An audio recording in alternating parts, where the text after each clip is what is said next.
복과 은혜 사랑과 영원하게 하소서. 천과 빛이 되신 주님 항상 인도하셔서 말이 받은 것을 속히 듣게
저희가 이 시간에 있는 것도 하나님의 은혜인 줄 믿습니다.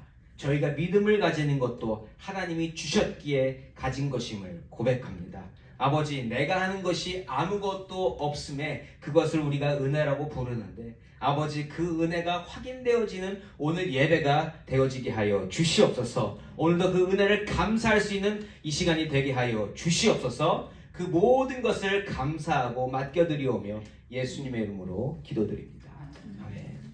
오늘 본문이 좀 깁니다. 사도행전 5장 12절에서 42절까지의 말씀인데요. 이 말씀을 다 읽으면 너무 길 것 같아서 저희가 설교하면서 한 절 한 절 다 살펴보도록 하겠습니다. 사도행전 5장 12절에서 42절까지의 말씀입니다. 저는 오늘 믿는 자와 믿지 않는 자라는 제목으로 말씀을 나누기 원합니다. 여러분, 이 세상에는요, 사람들을 그룹으로 나눌 수 있는 기준이 참 많이 있습니다. 우리 나누는 거 되게 좋아하잖아요. 이렇게 끼리끼리. 자, 그런데 뭐 기본적으로 어떤 구별이 있습니까? 인종으로 구별할 수 있죠. 인종 구별할 수 있고요. 또 나라별 국적으로도 구별할 수 있고, 뭐 이렇게 생각하다 보면 굉장히 많은 걸로 구별할 수 있다는 겁니다. 그런데 창세기 말씀에 근거하면 모두가 아담의 자손들인 거 인정하십니까? 그리고 모두가 다 노아의 자손인 거 인정하세요? 그럼 다 한 가족이고, 가족은 구별이 필요합니까? 필요 없습니까? 별로 필요 없죠. 한 가족으로 우리는 살고 있는 사람들이라는 것입니다. 그런데 그럼에도 불구하고 성경은 정확하게 두 부류로 사람을 나눕니다. 남자 여자 이거는 말할 것도 없고, 성경이 구별하는 기준은 뭐냐? 믿음이 있는 자냐, 믿음이 없는 자냐. 믿는 자와 믿지 아니하는 자로 성경은 구별하고 있다는 겁니다. 좀 더 정확히 말하자면 예수를 믿는 자, 예수를 믿지 못하는 자, 믿지 않는 자, 이렇게 나눌 수 있다는 것이죠. 우리가 살펴보고 있는 이 사도행전 전체 내용은요, 이 예수를 믿는 자들로서 사도들이 등장하고요, 그 사도들이 예수를 믿지 않는 자들에게 예수를 전하는 이야기로 가득 채워져 있습니다. 이러한 내용들을 읽으면서 우리가 보게 되는 것 중에 하나가 뭐냐면, 예수를 믿는 자와 예수를 믿지 않는 자들 사이에 눈에 띄는 차이점이 발견된다는 거예요. 오늘 말씀에서는 그 차이점을 발견하기를 소망합니다. 그 차이점을 발견하고 내 삶에 적용해 보면서 나는 진정 예수를 믿는 자 쪽에 속하는지 확인해 보시기 바라고요. 다시 한번 내 신앙을 점검해 보는 오늘 예배 시간이 되시기를 예수 이름으로 축원합니다. 자, 12절 말씀을 먼저 읽어볼까요? 5장 12절 말씀입니다. 사도들의 손을 통하여 민간의 표적과 기사가 많이 일어나매 믿는 사람이 다 마음을 같이하여 솔로몬 행각에 모이고. 아멘. 자, 우리가 지금 살펴보고 있는 본문의 공간적 배경은 예루살렘이죠. 예루살렘 성전에서 지금 많은 기적이 일어나고 있습니다. 그런데 오늘 12절에서 확인되는 건 뭐냐면, 사도들을 통해서 예수님이 행하셨던 그 비슷한 일들이 더 활발히 일어나고 있다는 겁니다. 예수 한 분께서 하셨던 것보다 숫자적으로 더 많은 사도들을 통해서 더 많은 일들이 보여지고 일어나고 있다는 것입니다. 이로 인하여 믿는 자들의 수가 더해지고 믿는 자들의 마음이 더 하나로 모여지며 믿는 자들은 성전에 모여서 계속 주님을 꿈꾸고 있다는 겁니다. 그런데 이러한 기묘한 일들이 일어나기 이전에 지난주에 무슨 일이 있었어요? 지난주 기억나세요? 아나니아와 삽비라 사건이 있었잖아요. 영적 분위기가 활활 부이고 가는 가운데 찬물을 끼얹은 사건이 한번 일어났잖아요. 잘못 생각하면 이러한 영적 부흥을 막고 잘못되는 것 같았지만, 이것이 오히려 진짜 믿음 있는 자와 믿음 없는 자를 구별시켜주는 촉매로 작용했다는 겁니다. 13절에서 14절에 그 결과가 나타납니다. 그 나머지는 감히 그들과 상종하는 사람이 없으나 백성이 칭송하더라. 믿고 주께로 나오는 자가 더 많으니 남녀의 큰 무리더라. 아멘. 확실히 더 구분됩니다. 믿는 자와 믿지 않는 자. 돈으로 믿음을 사서 사람들에게 보이려 했던 것이 아나니아와 삽비라로 말미암아 탄로났죠. 예. 아, 그런 마음을 가지면 안 되는구나. 그렇게 되니까 비슷한 생각을 가졌던 사람들이 그 영광과 명예를 얻고자 하는 마음이 수그러들었습니다. 네, 다 없어졌어요. 그리고 진정으로 믿음으로 살고자 하는 사람들만 더 믿음으로 나오게 되더라. 그렇게 해서 믿고 주께로 나온 자가 더 많아졌다고 증거하고 예루살렘은 영적 부흥이 더 활활 타오르는 불꽃과 같이 꽉 올라가더라는 거죠. 더 잘된 일이다. 이러한 영적 부흥과 함께 사람들의 필요와 간절한 일들이 이루어지면서요, 하나님의 역사가 더 많은 사람들에게 더 깊이 전달되게 됩니다. 15절과 16절입니다.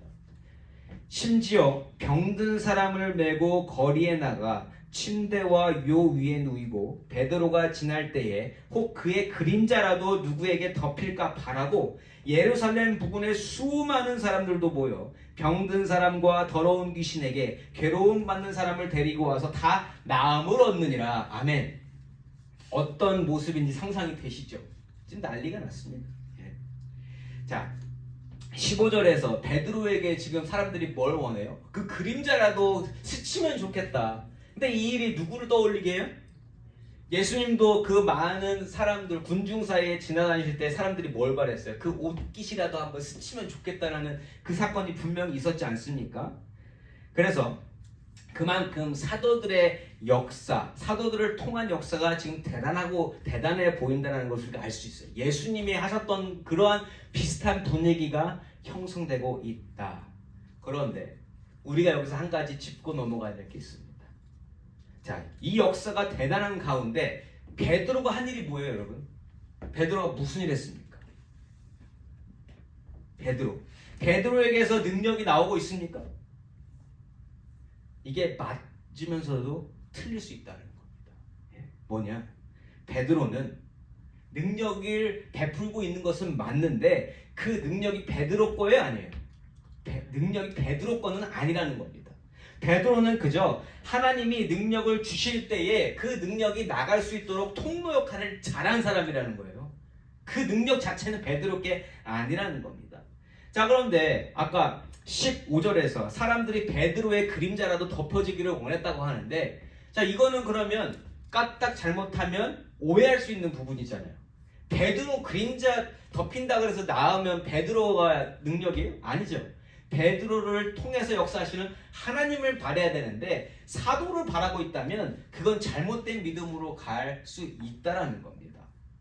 모든 치유와 공급과 해결의 능력은 베드로를 사용하시는 여호와 하나님께로부터 난 줄 믿습니다. 제가 여기서 만약에 나을지어다 해서 나으셨어요. 그럼 그 저를 보면 됩니까? 그 제 능력이? 아니잖아요. 장로님 나으실 줄 믿습니다. 집사님 나으실 줄 믿습니다 해서 딱 했는데 나으셨어요. 하나님께 감사해야 되는 줄 믿습니다. 그렇죠? 아는데 우리가 눈에 보는 거에 약하기 때문에 그렇게 되어지기 쉽다라는 거예요. 이처럼 귀신을 쫓아내는 것도 베드로가 하는 것 아니고요. 베드로를 사용하시며 베드로와 함께 계시는 주님이 해주시는 일인 것을 우리가 확실히 하고 넘어가야 된다. 그래서요, 예수를 믿고 예수로 사는 자는 하나님의 능력을 힘입어 사는 사람이라는 겁니다. 하나님의 능력을 힘입어 사는 사람. 자, 이러한 사람들과 차이점을 나타내는 예수를 극도로 싫어하는 사람들은 오늘 본문 속의 영적 부흥 가운데서 어떠한 모습들을 보이고 있을까? 17절과 18절입니다. 대제사장과 그와 함께 있는 사람, 즉 사두개인의 당파가 다 마음의 시기가 가득하여 일어나서 사도들을 잡아다가 옥에 가두었더니. 아멘. 자, 이런 모습이 지금 처음 보여지는 것이 아니죠. 이미 4장 말씀에서 어떻게 했어요? 예수를 전하고 있을 때 공회로 끌고 가서 공회 앞에서 신문하고 압박했었던 거 다 기억하실 겁니다. 자, 그런데 이번에는 아예 감옥에 가둬버립니다. 성격이 다르죠. 그냥 사람들 앞에서 이야기하는 거와 다르게 이제는 감옥에 쳐 넣어버렸다는 겁니다. 마음의 시기가 가득해서 결국 분노로 표출된 자기들의 마음이 권력과 압제로 나타나고 있는 거죠. 탄압으로 나타나고 있다. 자, 그런데 여기서 인간적인 힘으로만 따져본다면 대제사장들과 종교 지도자들의 힘을 베드로나 다른 사도들이 따라잡을 수 있을까요? 없을까요? 없어요. 여러분, 정치에 있는 사람들의 힘을 우리가 따라갈 수 있어요, 없어요? 절대 못 따라갑니다. 사도들에게는요, 실질적인 힘이 없어요. 하나도 없어요, 사실. 그런데 종교 지도자들에게는 어때? 실질적이고 물리적인 힘이 강하게 있다라는 겁니다. 그 힘은 어떤 힘이냐면 모든 걸 다 가능하게 할 수 있어요. 죄 없는 사람, 죄 있는 사람으로 만들어서 죽일 수 있다 없다? 있다. 예수님 그렇게 돌아가셨잖아요. 죄 없으신 예수님이 그렇게 돌아가셨다라는 거죠. 자, 그렇게 가득한 사람들인데 이어지는 구절에서 그러한 사람들의 대적은 아니지만 그러한 사람들이 있는 가운데 예수를 믿는 자가 어떻게 살 수 있는가가 드러나요. 자, 힘없고 아무런 할 수 있는 것이 없는 사도들과 베드로는 어떤 삶을 사는가? 19절입니다. 주의 사자가 밤에 옥문을 열고 끌어내어 이르되 아멘. 무슨 일이 일어났어요? 감옥으로 잡혀갔던 사도들이 누구의 힘으로? 하나님의 힘으로 풀려나게 됩니다. 뭐 공식적으로 이게 죄가 없어서 풀려난 게 아니라 하나님이 그냥 끌어내셨어요, 거기서.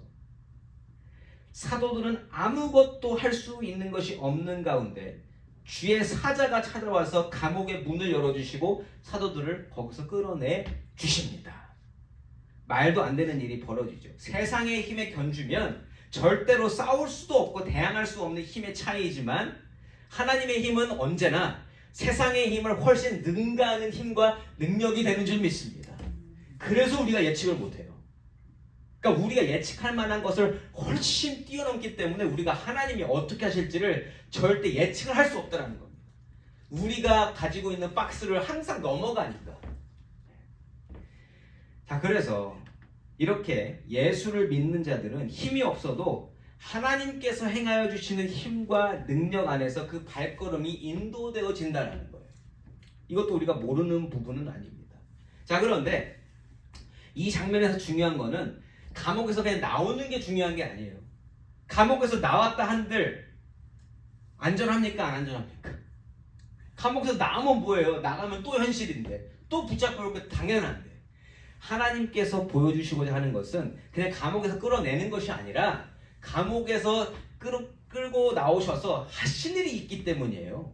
무슨 일을 하나님께서 맡기시는가? 20절과 21절 말씀입니다. 가서 성전에 서서 이 생명의 말씀을 다 백성에게 말하라 하매 그들이 듣고 새벽에 성전에 들어가서 가르치더니 아멘. 하나님이 기적을 일으키실 때는 그 기적 자체가 중요한 게 아니라 기적을 통해서 하시는 일이 중요하다는 겁니다. 우리에게 하나님이 기적을 베푸신다면 그 기적을 통해서 우리에게 맡기실 일이 있기 때문에 기적을 베푸신다는 거예요. 감옥에서 끌어내시는 것 자체가 중요한 게 아니라 감옥에서 끌어내신 이유는 성전에 서서 계속 하나님의 말씀을 전하게 하기 위해서 사도들을 끌어내셨다는 겁니다. 나중에 보면 바울도 이런 상황인데 바울은 안 나오잖아요. 왜요? 그 안에 감옥에서 감옥에서 복음을 전하기 위해서 거기서 남아 있다라는 거예요. 그러니까 일어나는 일 자체가 아니라 그 일을 통해서 하나님이 무엇을 하시는가가 더 훨씬 중요하다는 겁니다. 사도들은 지금 그 일을 바라보고 가는 거예요. 하나님께서 맡기시는 일을 감당하고 나아간다. 자, 이렇게 하는 모습을 두 글자로 표현하면 뭐예요, 이게? 순종이에요, 순종. 하나님께서 하시는 대로 따라가면서 이게 왜 이렇게 되지 할 때 그냥 하는 거. 순종입니다. 순종. 의심과 질문 없이 그저 시키시는 대로 순종하는 사도들의 모습을 우리가 여기서 확인할 수 있다는 거죠. 이처럼 예수를 믿는 사람들은요, 자기 힘이 없어도 하나님 능력으로 살아가면서 하나님 능력으로 살아갈 때 예측 불가능한 일이 일어나도 그저 하나님께서 하라 하시는 것에 순종하고 나아가는 게 믿는 자들의 모습이라는 거예요. 근데 여기서 한 가지, 우리의 그 마음을 살짝 바더하는 것들이 있습니다. 뭐냐면 이렇게 살아가는 사도들의 삶에는요, 사실 앞으로 일어날 일에 대한 대책이 없습니다. 우리가 살아갈 때 대책 없이 살아가는 사람들을 좋게 여깁니까? 안 좋게 여깁니까? 미래를 준비 안 하는 사람에 대해서 우리가 뭐라고 그래요? 아유, 저 한심한 한량 같은 경우 어떻게 살라고 저렇게 아무것도 안 하고 사나. 예. 우리 그렇게 얘기하지 않아요, 보통? 미래를 준비 안 하는 사람의 모습을 보면 우리 욕한다라는 거예요. 왜요? 세상은 뭘 가르쳐줘요? 미래를 예측을 해야 되고 우선, 그리고 그 예측을 했다면 그거에 대해서 대비를 해야 되고, 대비를 하려면 오늘 내가 준비해야 되잖아요. 그거에 좋은 예가 뭔지 아세요? 일기예보. 우리 일기예보 봐요, 안 봐요? 일기예보 왜 봅니까? 일기예보를 보는 이유는 그거를 예측을 해서 그걸 준비하려고 하는 거예요. 비가 온다 그러면 우산을 준비하려고 그러는 거고, 더운 날씨라 그러면 옷을 어떻게든 잘 입으려고, 덥지 않으려고 하는 거고, 추우면 더 옷을 껴입어서 안 추우려고 준비하기 위해서 일기예보를 본다는 겁니다. 그럼 좋은 거 나쁜 거예요? 그게 나쁘다고 할 수는 없잖아요. 그래서 우리는 그런 준비하는 거에 익숙해져 있는 사람들이라는 겁니다. 그런데 만약 일기예보를 안 봤다. 자, 믿는 자 입장에서 일기예보를 안 본다. 어떻게 해야 되는지 아세요? 그 대책 없는 사람으로 사는 거면 그냥 거기서 끝나는 거예요. 그런데 하나님을 믿는 자는 일기예보를 안 보고 살 때 어떻게 살아가야 되냐면, 오늘 비 오는 줄 몰랐어요. 그런데 나가봤더니 비가 와. 준비를 안 했어요. 그때 그 상황에서 끝나는 게 아니라, 그렇다면 하나님, 오늘 비가 오는데 이걸 준비하지 못한 나에게 하나님이 어떠한 일을 시키실지 기대하겠습니다. 이게 믿음 있는 자의 모습이에요. 거기서 다른 비가 오네, 어떡하지? 여기서 끝나면 믿음 없는, 대책 없는 사람이 되는 거고, 거기서 하나님, 그러면 오늘 이 사건을 통해서, 이렇게 준비 안 한 사건인데 여기서 누구를 만나게 하시다든가, 누군가를 통해서 우산을 받게 하신다든가, 그 모든 것이 하나님이 하시는 일일 줄 믿습니다라고 나가는 것, 믿음 있는 자의 모습인 줄 믿습니다. 오늘 그 차이가 나는 거예요. 대책 없어요. 그러나 하나님이 하실 일을 기대하고 나아가면, 감옥에서 풀려났다고 해서 걱정하는 게 아니라, 또 잡혀갈 건데 걱정하는 게 아니라, 하나님이 이 일을 통해서 뭘 하실까? 근데 하나님 바로 주시잖아요. 가서 성전에 가서 말씀을 전해라. 그거 하고 나면 또 앞으로 어떻게 될지 알아요, 몰라요? 여러분, 걱정하기 시작하면 걱정이 계속 쌓이는 거고, 믿음으로 나가다 보면 계속 믿음이 더 깊어지는 겁니다. 하나님이 인도해 주실 것을 믿습니다 하는 거하고, 이거 어떡하지 이제? 여기 지금 감옥에서 나갔는데, 그 성전에서도 했는데, 저 사람들도 보이는데 하기 시작하면 걱정만 쌓이는 게 우리 인생이다라는 거예요. 똑같은 인생인데 어떻게 사느냐는 믿음이 있고 없고의 차이로 드러나게 된다. 자, 그렇게 우리는, 그러니까 이게 계속 왔다 갔다 하잖아요. 믿음이 있을 때는 대책 없어도 살 수 있을 것 같은데, 믿음이 연약해지면 어떻게 돼요? 그것 때문에 고민하고 나가는 게 우리의 모습이라는 거예요. 마음이 불편해진다. 여러분, 하나님이 행하시는 일은요, 인간이 예측할 수 없는 영역에 있습니다. 언제나 그래요. 예측 못하는 건데 예측하고 싶은 게 우리 마음이잖아요. 자꾸 기도하면서 물어보잖아요. 하나님, 이거 어떻게 될 겁니까? 그러면서 또 어쩔 땐 정해요. 하나님, 이렇게 될 줄 믿습니다 하고 했는데 다르게 되면 당황한다. 근데 어차피 당황할 일은 일어나요, 안 일어나요? 어차피 일어날 거면 어떻게 나가는 게 더 맞는 거예요. 하나님, 어떤 일이 있어도 그게 하나님이 인도하시는 일인 줄 믿습니다 하고 나가면 걱정 안 한다라는, 불안하지 않다라는 거예요. 기대감으로 나간다라는 겁니다. 여러분, 하나님을 믿고 하나님의 힘으로 살아가는 자들은요, 아예 정합시다. 미래에 대한 대책을 세울 수 없다. 이것만 정해놔도 우리 마음 가운데 이만한 평안이 생기는 줄 믿습니다. 우리는 대책을 세울 수 없어요. 게다가 하나님의 사람들은 나의 힘으로 살아가는 자들이 아니기 때문에 세상에 힘 있는 자들하고 어차피 대항할 수가 없다라는 거예요. 아예 안 된다. 베드로를 위시한 사도들이 힘으로나 권력으로나 재물로나 대제사장들과 종교자들을 이길 수 없다라는 거예요. 자, 이 사실을 알고 절망하고 좌절하는 게 아니라, 사도들은 아예 그걸 시작도 안 했어요. 그런 생각을 그냥 처음부터 믿음으로 가는 겁니다.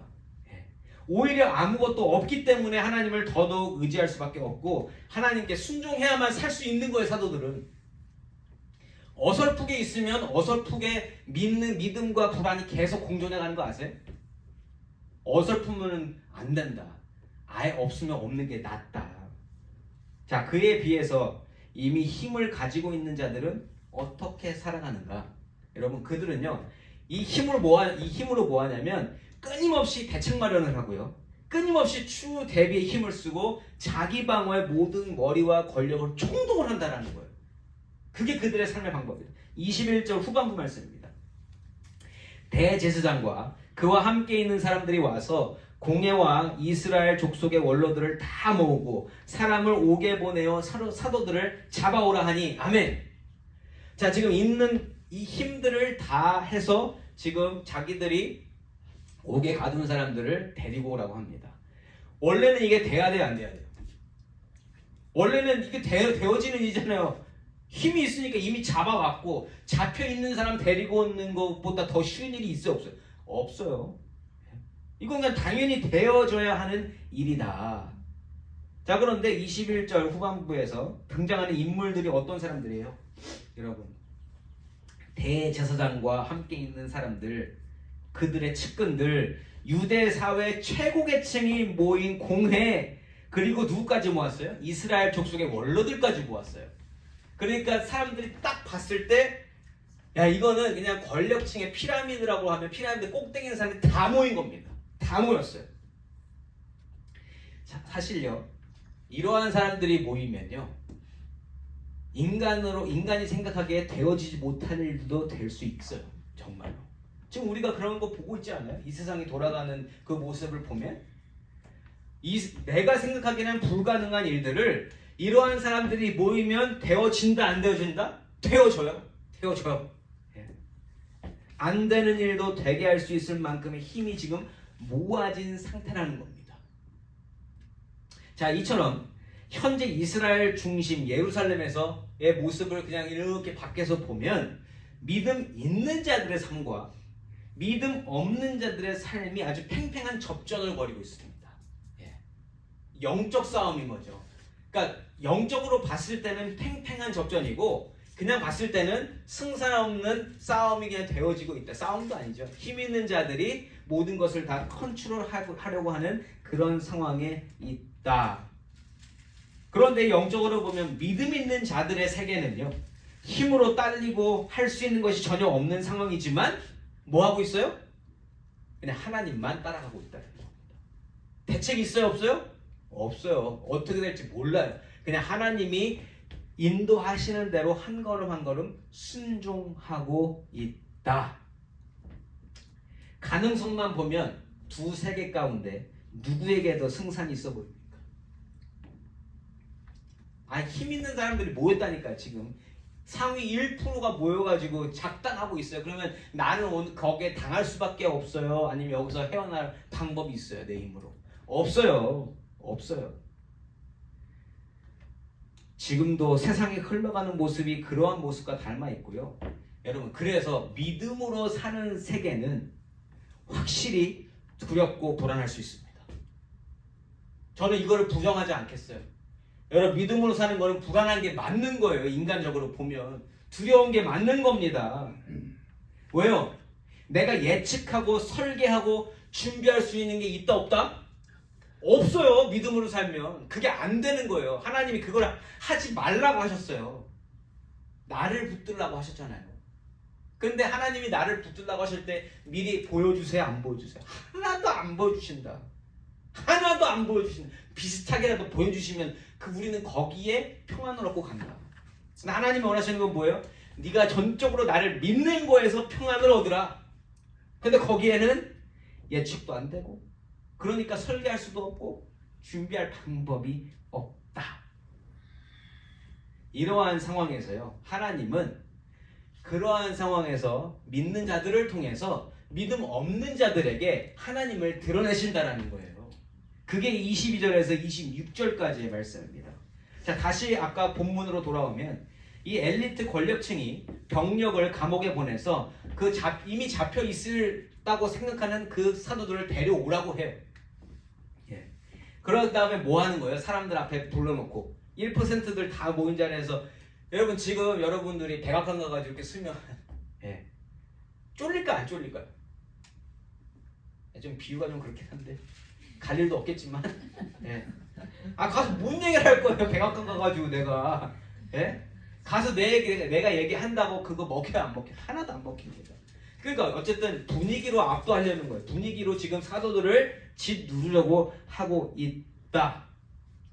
그런데 우리는 이미 지금 하나님께서 무슨 일을 하셨는지 봤잖아요. 하나님은 이미 사도들을 감옥에서 빼셨어요.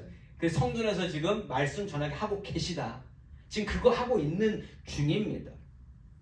권력 있는 사람들은 뭐예요? 지금 자기들 마음속에는 이제 잡아왔고 잡아와서 내 마음대로 요리조리 주무르려고 했는데 그게 아니 되더라. 하나님은 언제나 세상의 힘보다 앞서가시는 분이더라. 25절과 26절입니다. 사람이 와서 알리되 보소서 옥에 가두었던 사람들이 성전에 서서 백성을 가르치더이다 하니 성전 맡은 자가 부하들과 같이 가서 그들을 잡아왔으나 강제로 못함은 백성들이 돌로 칠까 두려워함이더라. 아멘. 결과적으로 성전에서 말씀 가르치던 사도들 어떻게 됐어요? 다시 잡혀옵니다. 자, 이걸 불안에 떨고 있었으면 결국 불안한 일이 일어난 거잖아요. 잡혔다 풀어나면 뭐합니까? 힘 있는 사람은 또 저기 있는데 또 잡혀갈 건데 그 일이 일어났어요. 결국에는 또다시 무력으로 성전에서 말씀을 가르치는 사도들을 잡아왔어요. 자, 그러면 이 믿지 않는 자, 자기 힘으로 살아가는 자들의 입장에서는 어떻게 생각해요? 이렇게 해도 또 내 힘으로 컨트롤할 수 있다라고 당연히 생각하겠죠. 예. 그런데 힘이 있으면서도 뭐 하고 있습니까? 힘을 유지하기 위해서 사람들 눈치 봐야 돼요. 26절에서 그렇게 얘기하잖아요. 백성들이 돌로 칠까 두려워해서 강제로 또 못해요. 그러니까 컨트롤 하긴 하는데 눈치 봐야 되는 게 한두 개가 아니고 또 이거 하려면 사람들 모아가지고 또 이야기해야 되고 할 수 있는데 복잡하다. 27절과 28절입니다. 그들을 끌어다가 공회 앞에 세우니 대제사장이 물어 이르되 우리가 이 이름으로 사람을 가르치지 말라고 엄금하였으되 너희가 너희 가르침을 예루살렘에 가득하게 하니 이 사람의 피를 우리에게로 돌리고자 함이로다. 아멘. 아멘. 자, 여기서 이 종교 대제사장이 이야기하는데 여기 교묘한 화법이 숨겨져 있습니다. 뭐냐? 지금 28절에서 이 이름 이 누구예요? 이 사람의 피 누굽니까? 예수님이잖아요. 예수님을 일부러 얘기를 안 해요. 아는데 누가 들어도 예수님인데 예수님 이름을 빼버린다. 절대로 예수 이름을 말하지 않고 예수님이 이름 없는 분인 것처럼 취급하고 있다는 거예요. 사랑하는 성도 여러분, 예수님을 사람이 아무리 낮춘다고 해도 그분이 가지신 영광과 존귀함은 낮아질 수 없다라는 거예요. 절대로 그렇게 될 수 없다. 인간이 아무리 애를 써서 끌어내리려고 해도 하나님의 영광, 예수님의 영광은 그 자체로 지금도 여전히 빛나고 있는 줄 믿습니다. 그건 우리가 건드릴 수 없는 영역이라는 거예요. 근데 모르는 사람들이 자꾸만 끌어내리려고 하잖아요. 손에 닿지도 않는 거를 잡았다고 생각하고. 누가 들어도 예수님 얘기인데 예수님 아닌 것처럼 이름조차 언급하지 않기로 약속한 것처럼 이야기를 끌고 가요. 그리고 예수께서 죽으시며 흘리신 피가 자기들의 책임이 안 되게끔 하려고 지금 그 말까지 하고 있잖아요. 그거 내가 한 거 아니야. 왜 그거를 우리의 책임으로 돌리려고 하느냐, 이렇게 이야기하고 있다. 근데 사실 이 모든 일은 유대인들이 한 것도 아니고 누가 한 거예요? 하나님이 다 계획하셔서 하나님이 하신 대로, 하나님이 말씀하신 대로 되어진 일이라는 거예요. 하나님이 하신 것뿐이고 하나님이 그냥 그 유대인들을 사용하신 것뿐인데 믿음이 없으니까 이거를 공돌리게 하는 거죠. 내 책임 아니거든, 내가 죽인 거 아니거든, 이거 하고 있다. 이러한 정황을 모두 이제는 꿰뚫고 있고 인간들의 욕심과 제약 속에서도 두려운 공포와 압박 가운데에서도 모든 하나님의 계획을 따르고 있는 사도들은 뭐 하고 있느냐? 여전히 하나님 말씀을 가르칩니다. 29절에서 32절까지의 말씀입니다. 베드로와 사도들이 대답하여 이르되 사람보다 하나님께 순종하는 것이 마땅하니라. 너희가 나무에 달아 죽인 예수를 우리 조상의 하나님이 살리시고 이스라엘에게 회개함과 죄사함을 주시려고 그를 오른손으로 높이사 임금과 구주로 삼으셨느니라. 우리는 이 일의 증인이요 하나님이 자기에게 순종하는 사람들에게 주신 성령도 그러하니라 하더라. 아멘. 아멘. 여러분, 사도들은요 지금 그냥 보면 지금 그 종교 지도자들의 손길에 의해서 잡혀갔다가 다시 하나님이 풀려주셨는데 또 잡혀가가지고 그 분위기 속에서 지금 주눅 들어야 되는 상황이에요. 그래서 지금 뭐 하고 있다? 담대하게 예수를 선포하고 있다. 그런데 30절에 보시면 뭐예요? 너희가 나무에 달아 죽인 예수라고 정확하게 얘기해요. 지금 여기 있는 1% 니들이 죽인 거예요. 예수님은. 이거 할 수 있을 것 같으세요, 여러분? 이거 안 해도 난 죽을 수 있어요. 손이 닳도록 빌어도 이 사람들이 죽게 하면 나는 죽는 겁니다. 근데 지금 뭐예요? 그런 거 별로 안 보여. 이 일은 성령께서 감동을 주시기 때문에 그 앞에서 너희들이 나무에 달아 죽인 예수라고 이야기할 수 있는 거라는 거예요. 그러니까 보통 사람이 살아가는 방식과는 완전히 다른 보법으로 사도들이 살고 있다는 거예요. 사도들의 행동도 예측할 수가 없다. 왜요? 이들이 지금 하나님께 속해 있기 때문에 하나님이 하시는 일은 인간이 예측할 수 없어요. 우리의 계산으로는 지금 이렇게 되면 어떻게 해야 돼요? 뭐라고 조언해 주실래요? 여러분들이 옥 바깥에 있는 사람들이라면. 그래도 가서 진심은 아니지만 그래도 좀 미안한 척이라도 해. 그래야 풀려나지. 그리고 풀려나서 복음 전하면 되잖아. 이렇게 할 것 같지 않으세요? 저 같으면 그렇게 얘기할 것 같은데. 그럼 거기서 풀려나야 복음을 전하지. 근데 이런 방법, 이것 또한 제가 예측을 해서 준비해서 대비하는 거잖아요. 근데 하나님의 일은 예측, 대비, 준비가 아니라니까요. 세상은 계속 이렇게 가르쳐 줍니다. 미래를 예측하고 그에 대해 대비를 하고 어떤 상황에서도 빠져나갈 구멍 하나는 만들어낸다고 분명히 배웠어요, 안 배웠어요? 우리 그렇게 삽니까, 안 삽니까? 하나라도 보험 들어놓잖아요. 우리 그렇게 표현하잖아요. 보험 들어놓는다고. 뭐 만에 하나 그런 경우에 빠져나갈 구멍을 하나 만들어놔야죠. 그렇게 사는 걸 우리는 지혜롭다고 이야기하지 않습니까? 그러한 세상의 가르침의 기준으로 보면 이 사도들의 언행은 가장 무모하고 가장 어리석고 하지 말아야 될 일들을 이야기하고 있다. 싸우자는 식으로 말하는 거 아니에요? 니들이 죽였잖아. 니들이. 자, 이렇게 싸웠을 때 승산이 있습니까, 없습니까? 이길 가능성 1%도 없습니다. 그냥 죽는 거예요. 이거는 죽는 거예요. 이렇게 되면 세상의 권력을 가진 자들의 분노 버튼을 그냥 꽉 누르는 겁니다. 미사일 발사. 죽는 거 그냥. 나 죽여줍시오. 자, 이렇게 됐는데 또 기가 막힌 일이 또 일어납니다. 하나님이 예비하신 한 사람, 생각지도 못한 한 사람이 갑자기 나타나서 이 모든 상황을 뒤바꿔버립니다. 33절과 34절입니다. 그들이 듣고 크게 노하여 사도들을 없이 하고자 할새 바리새인 가말리엘은 율법 교사로 모든 백성에게 존경을 받는 자라. 공회 중에 일어나 명하여 사도들을 잠깐 밖에 나가게 하고. 아멘. 자, 생각지 못한 한 사람이 나옵니다. 가말리엘이라는 사람이 나와요. 가말리엘 그래도 들어보시지 않았어요, 한번? 예. 근데 지금 34절에서 뭐라 그래요?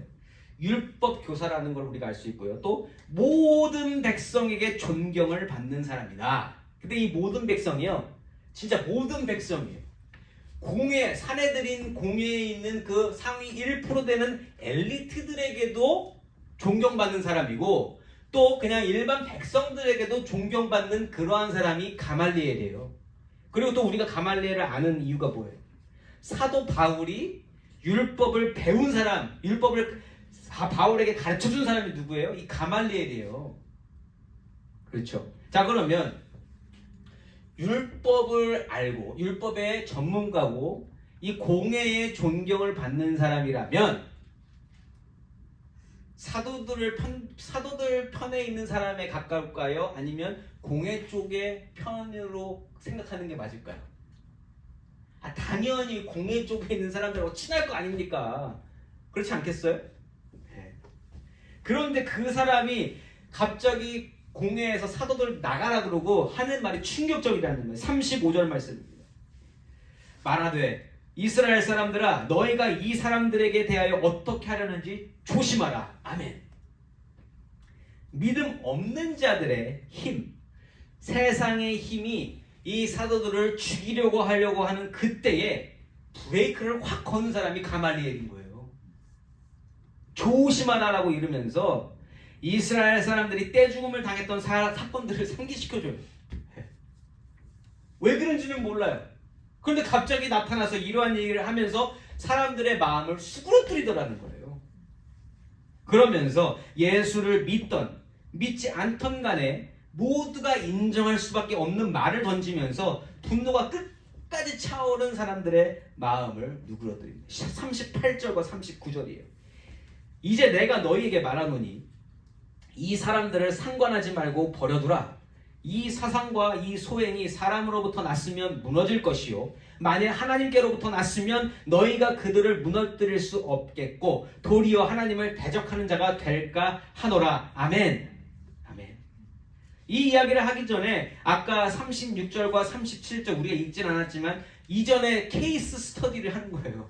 이전에 어떤 일이 일어났었는지를 이야기하면서 야 니네들 잘못하다가 진짜 이렇게 죽을 수 있어. 허무하게. 만약 하나님 하시는 일이면 너희는 이거 큰일 나는 거야. 그런데 만약에 하나님 하시는 일이 아니라면 쟤네들 그냥 알아서 없어질 거니까 니네 그냥 가만히 냅두는 게 좋을 것 같아. 예.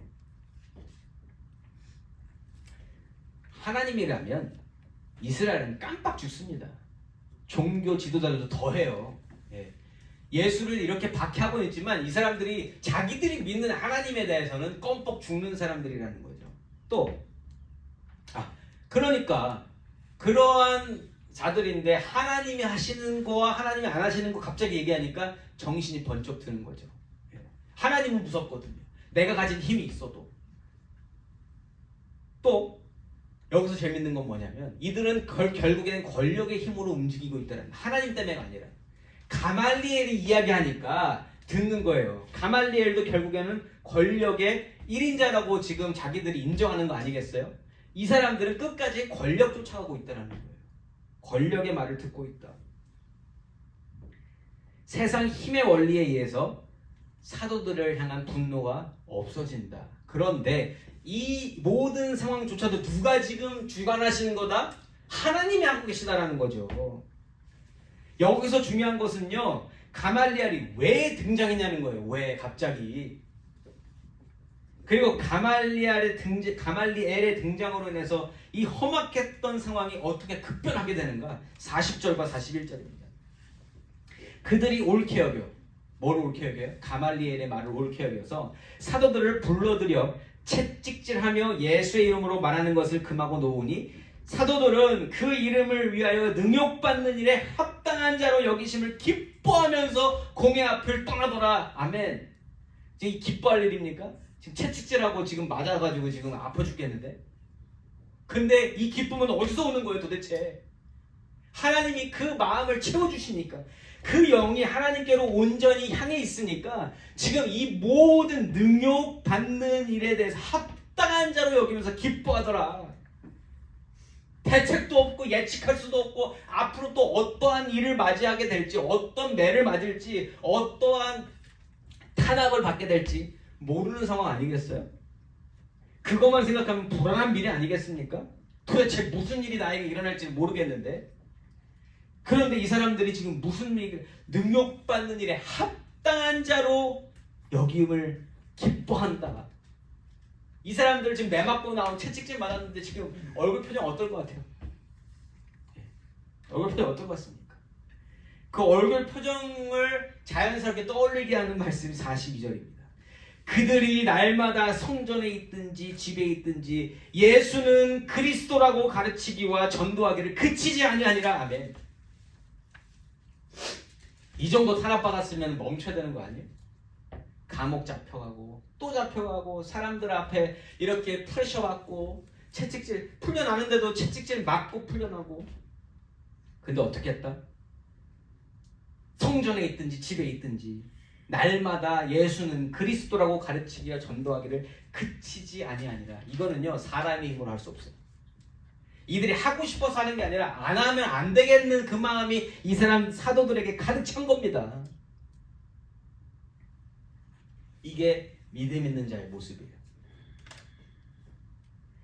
오늘 말씀에서 비교되어지는 두 부류, 예수를 믿는 자와 예수를 믿지 않는 자들은 완전히 다른 라이프 스타일을 보여줍니다.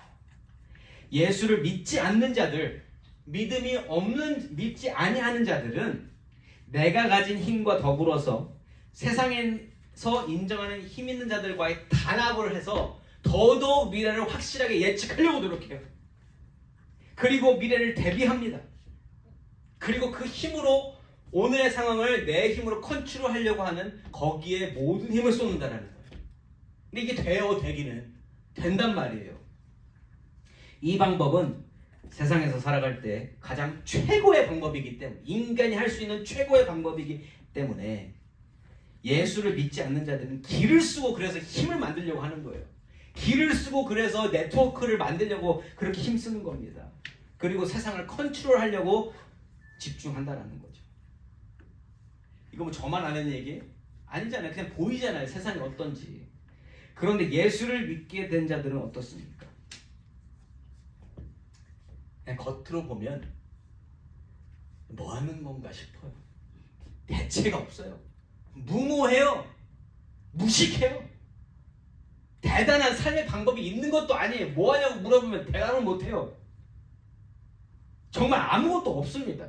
그러나 사도들의 영혼은 눈에는 안 보이지만 이 세상을 주관하시는 하나님과의 그 깊은 관계 속에 거하고 있고 하나님의 역사하심을 따라가며 하나님께 순종하고 있는 게 그 믿는 자들의 모습이라는 거예요.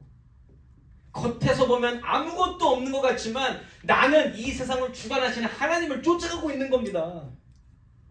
이것만큼 좋은 게 없다는 겁니다. 그게 저와 여러분이 하고 있는 일이에요. 세상이 아무리 무시해도. 이러한 삶이 분명히 복되고 은혜로운 삶인 것은 확실해요. 여기서는 분명히 아멘 하실 거예요. 그런데 언제 우리에게 두려움이 엄습합니까? 도대체 미래를 모르겠어요. 어떻게 될지를 모르겠어요. 그게 너무 어려워요. 다른 사람들이 살아가는 것처럼 세상에 수많은 사람들이 그렇게 기뻐하고 살아가는 것처럼 자랑하는 것처럼 미래를 예측하고 그거에 대한 대비를 하고 준비를 해서 난 이만큼 준비해서 했을 때 거기서 오는 평안함이 있습니까? 없습니까? 있잖아요. 분명히 있잖아요. 거기에 평안함. 그러한 것들을 나는 이렇게 준비해서 이만큼 평안해 할 때 거기에 우리의 마음이 흔들린다는 거예요. 그게 가장 어렵고 두려운 부분 아니겠습니까? 내가 할 수 있는 게 없기 때문에, 더더욱이나 없기 때문에 난 그게 제일 두렵다라는 거예요. 사랑하는 성도 여러분, 오늘 말씀을 통해서 믿음을 가진 자가 기대하고 소망해야 할 것 한 가지만 말씀드리고 말씀을 마무리하려고 합니다. 내가 예측하고 대비하고 준비하는 삶은요, 결국 보면은 결국 내가 예측하는 만큼까지만 가는 거예요. 내가 예측하는 만큼은 어디냐면 내가 세워놓은 목표까지만 가는 거예요. 그 더 이상 갈 수가 없다라는 거예요. 근데 우리가 목표로 삼는 것은 결국 어디까지밖에 안 된다? 기껏해 화성 가는 것밖에 안 된다. 우리가 아무리 우주를 넓게 봐도 그 이상 더 알 수 있어 없어요? 없어요. 가장 멀리 본 거예요. 근데 거기까지 꿈 안 꾸더라도 인간으로서 목표를 세우는 지점이 어디냐는 거예요. 그냥 내가 준비해서 평안함을 누릴 수 있는 최고로 그거를 많이 잡은 그 지점밖에는 안 된다라는 거예요. 그런데 우리가 너무나 잘 알다시피 우리가 예상하는 것처럼 우리 인생은 우리가 계획한 대로 되어집니까? 안 되어집니까? 정확히 10년 전에 저와 여러분이 아틀란타 와서 살 걸 알고 계셨던 분. 10년 전에. 저는 몰랐어요. 이러한 곳이 있는지도 몰랐어요. 저는. 아니, 마음대로 되더라냐고요. 네. 내일 월요일 날 계획하신 것이 될 거라고 확실히 99%는 될 거예요. 그렇게. 그런데 1%는 모르는 거예요. 그만큼 우리 인생은 알 수 있다 없다? 결국에는 없다라는 거예요. 왜요? 우리의 삶의 주인은 하나님을 믿든 안 믿든 주인은 하나님이신 줄 믿습니다. 이건 상관없어요. 믿든 안 믿든 상관없어요. 그리고 하나님이 우리의 삶을 이끌어 가신다. 그리고 하나님 우리에게 참 복을 주시기 원하신다. 이러한 인생 가운데 믿음을 가진 자, 예수를 믿는 자는 뭘 바라야 되는 거예요? 그러니까 믿음을 가졌다면 내가 세운 목표까지 가는 게 아니라 어디까지 가는 거예요? 몰라요. 사실 모르는 게 정답이죠. 알면 말이 안 되잖아요.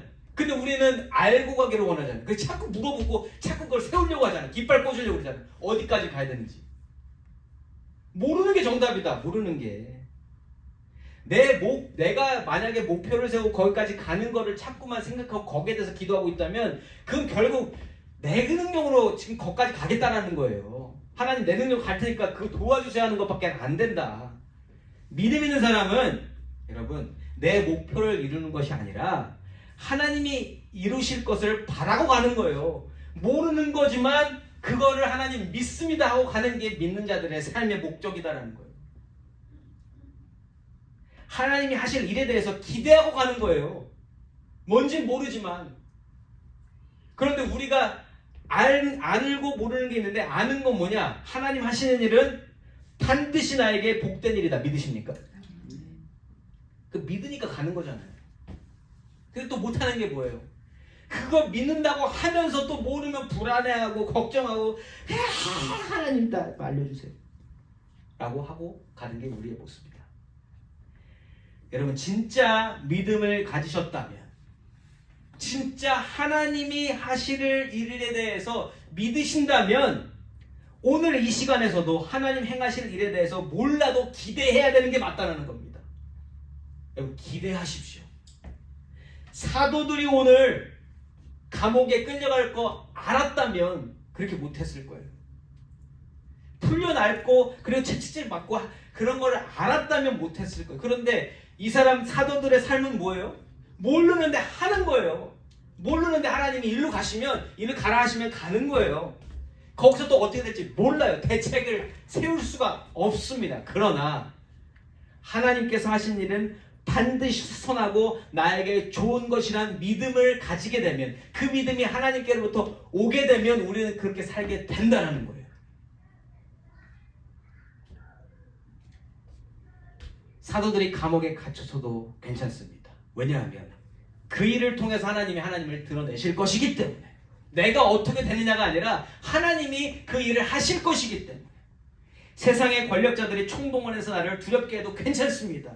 하나님이 이 모든 일에 대한 대비를 해 놓으셨고 나 대신 하나님의 영광을 위한 나의 삶을 인도해 놓으셨기 때문입니다. 우리가 믿음으로 살면서 궁금해야 될 것 내 인생이 어떻게 될지가 아니라는 거예요. 왠지 아세요? 내 인생은 이미 하나님 안에서 가장 좋은 것을 얻은 인생으로 끝났어요. 하나님을 믿는 내 인생은 이미 구원과 영생과 은혜를 약속받은 줄 믿습니다. 아니 그렇게 궁금해하는 미래가 이미 정해졌는데 왜 자꾸 궁금해하냐고요. 왜 자꾸. 제가 왜 이렇게 얘기하는지 아시겠죠? 근데 궁금해 안 궁금해요 이래도? 저도 궁금해요. 그러나 말씀을 통해서 다시 한번 마음을 잡는 거예요. 궁금한데 정해졌다. 구원, 영생, 은혜는 주어졌다라는 거. 이미 그건 정해졌다라는 거예요. 그것만 있으면 되는데 솔직히. 그래서 우리가 궁금해할 것은 예측 불가능한 내 미래 자체가 아니라 예측 불가능한 그 일들을 통해서 하나님이 어떤 역사를 보여주시며 하나님이 어떤 약속 성취를 보여주시는지 하나님이 은혜가 어떻게 드러난지를 그걸 궁금해한다면 기대감이 채워질 줄 믿습니다. 하나님이 뭘 하실까? 이 불가능한 예측 불가능한 미래의 내 일을 통해서 험한 꼴을 당하는 나의 미래를 나의 그 일을 통해서 하나님 무슨 일을 하실까? 이걸 궁금해한다면 나에게 어떤 일이 닥쳐와도 괜찮을 줄 믿습니다. 이제 한번 스스로를 돌아보시기 바랍니다. 저와 여러분은 미래에 대한 걱정이 아니라 미래를 이미 보장받고 하나님의 일하심을 기대하며 살아가는 믿음 있는 사람의 삶을 살고 계십니까? 스스로 돌아보시기 바란다는 거예요. 만약 아니라면 내 미래가 어떻게 될지에 대해서 더욱 걱정하고 궁금해하고 내가 예측하고 준비하고 싶은 삶을 살고자 하는 그러한 사람이라면 그건 믿음 없는 쪽에 더 가깝다는 거예요. 세상이 그렇게 살고 있기 때문에 수많은 다수가 그렇게 살고 있기 때문에 거기에 마음이 갈 수밖에 없는 게 우리의 마음이라는 거예요. 인정하자고요. 그게 잘못됐다 비난하자고 하는 게 아니라 여러분 믿음 있는 자로 사시기를 소망합니다. 미래를 두려움이 아니라 기대감으로 채우시는 참 믿음의 소유자로 살아가시면서 오늘도 그냥 그 믿음 자체로 내일 대책 없지만 어떻게 될지 모르지만 불확실한 미래를 살고 있지만 하나님이 이 일에 가라 하시면 가는 순종으로 말미암아 하나님의 영광을 드러내시고 언제나 하나님의 힘으로 살고 하나님께 순종하며 하나님 주시는 평강과 은혜와 그 능력 받음으로 말미암아 하나님이 사용하시는 그 기쁨으로 살아가시는 귀하고 복된 트레스교회 성도님 되시기를 예수 이름으로 축원합니다. 아멘.